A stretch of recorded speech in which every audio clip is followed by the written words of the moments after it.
তো বন্ধুরা সবাই কেমন আছো? আজকে একটা মেশিন আমার কাছে রিপেয়ারিং হতে এসেছে, মসপেড মেশিনটা দেখে নাও আগে, লুকটা দেখো। তো এবারে ভিতরের কন্ডিশনটা দেখাই যে কত যত্ন সহকারে বানিয়েছে। অবস্থাটা দেখুন ভিতরে। এইভাবে কাজ কে করে দাদা? এত সুন্দরভাবে কাজ।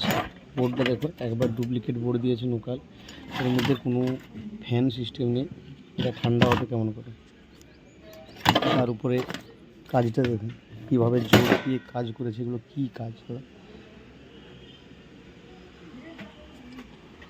এই জন্য বলি কাস্টমার দিয়ে একটু টাকা বেশি যাক, সবসময়ের জন্য টাকাটা মাইন্ড করে না, জিনিসটা ফ্রেশ রাখা দরকার। একটু টাকা যাক, ভালো মিস্ত্রি দিয়ে বা ভালো দোকান দিয়ে নেবেন, ভালো পাবেন। তাহলে এইভাবে যাকে তাকে দিয়ে বানাবেন, টাকা আপনার চলে যাবে কিন্তু কাজ ভালো হবে না। ট্রান্সফর্মারটা দিয়েছে 22/022, কোনো কিছুটাই ভালো না, বোর্ডটার কোয়ালিটি একবারে খারাপ। তো চলুন এটা রিপেয়ারিং করে দেখা করছি। রিপেয়ারিং করে পুরো মডেল চেঞ্জ করে দেব, দিয়ে তারপরে পুরো টেস্টিং ভিডিও নিয়ে আসছি। ততক্ষণের জন্য টাটা, বাই বাই।